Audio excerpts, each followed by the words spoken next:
Good morning, Patterson Elementary. I'm so excited to see you today. I miss each and every one of you so much. I'm Shay Carter. I teach first grade math and science. And since I've been home, I got really tired of watching TV and being on my phone. And I realized that's not even good for you to do all the time. So I started coming outside to my very favorite place. My backyard is my favorite place. It's my sanctuary. It's a quiet, peaceful place where I go to just sit and think. And then when I started to do that, I started noticing something very cool, and it turned into my new hobby.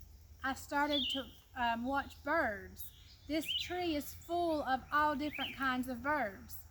And I've been learning the different names, and I know that the bird that's most prevalent in this tree is the cardinal. And there's so many others. There's finches, and there's bluebirds, but I'm trying to learn the correct names for all these new birds, or all the birds that I'm learning that are new to me. And what I did, at first I Googled, because that's what we do, and it started telling me different facts, and I looked for like birds that are in our area, specifically in Pierce County. And so that helped me narrow down some of the birds that I was trying to identify. But then it led me to a really cool app that I put on my phone called Merlin. Merlin is really neat. You download it on your phone, and you put in like the color of the bird, the size of the bird, and like I put in that the different ways you saw it, and mine were eating from my bird feeder. So it gave me some different things, but what it did, when it pulled up the birds that it could be, it told you the song they sing, their flight song. It told you many different facts and interesting things about the birds. So that made me want to dig more and more. So after I did that, I went to the store and I bought different books about birds, bees, and butterflies, and even one about gardeners, because different types of flowers attract different types of birds. So I've just been really enjoying learning a lot of different things about birds and how to attract the different kinds that I want. On my porch, I have two hummingbird feeders, and I enjoy so much watching those tiny little birds come all day long and feed from my hummingbird feeder. But what I thought we would do today is to make a peanut butter bird feeder. We all probably have or can get our hands on some peanut butter and some pine cones in southeast Georgia. And the bird food you can get it from Walmart, you can get it from Ace, you can get it from your grocery store. So it's inexpensive. So what I used, I got a pine cone, and this is a little pine cone. I've made a couple other bird feeders today, peanut butter ones, but this one's going to be smaller because of time. The larger the pine cone, the more time it takes. But I told you I'm a math teacher, and earlier in the year, my first graders, we learned about measurement. So of course I can't let this opportunity pass without measuring this pine cone. I want to see the height of the pine cone, so I'm going to use a tape measure, and that's a standard form of measurement, first graders. And we have to start at an end point that's flat and even, so I'm going to use my table for that.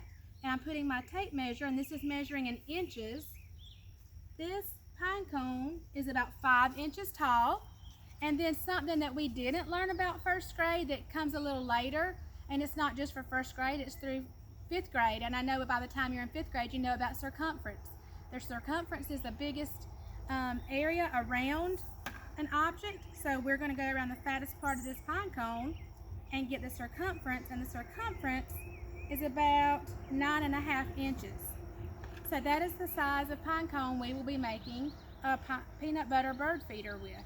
So what I do, I have a pan, and I've got some bird food in there. I'm just going to pour some more. And what I did to save time, and before you start putting peanut butter and bird seed on your pine cone, I took some string and I tied it securely in a place that would hold the pine cone up so the birds could eat off of it from the tree. So go ahead and tie your string, and the string length can be whichever size you want it to be, the length you want it to be, because if you want a long one, you're going to want the string to be longer. If you want it short, you're going to need to use a shorter string. So you choose. But what you do, you put it in the bird feeder. You put it in the bird food. I got some peanut butter, some just cheap peanut butter, and a craft stick. You can use a craft stick. Most of your mamas may have a spatula. If you don't have a craft stick, that'll work just as good. But it's very important to just kind of coat your pine cone all the way around. This one, I said, was smaller, so we didn't have to spend all day watching Miss Shay put peanut butter on a pine cone. And then, but the more we put on there, the better the birdseed will fit. A stick.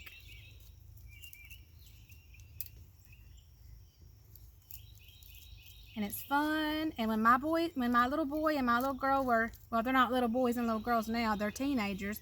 When they were younger, they loved to make bird feeders like this. And we would do this in the summer. But I wasn't as interested in watching the birds as I am now. All right, so I kind of put that on there quick. You can put more, but then you take it and you just cover the pine cone with the bird seed. And birds love this treat. And this is a peanut butter bird feeder.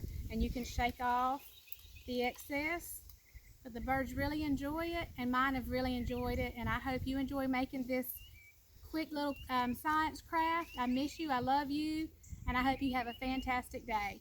Bye-bye.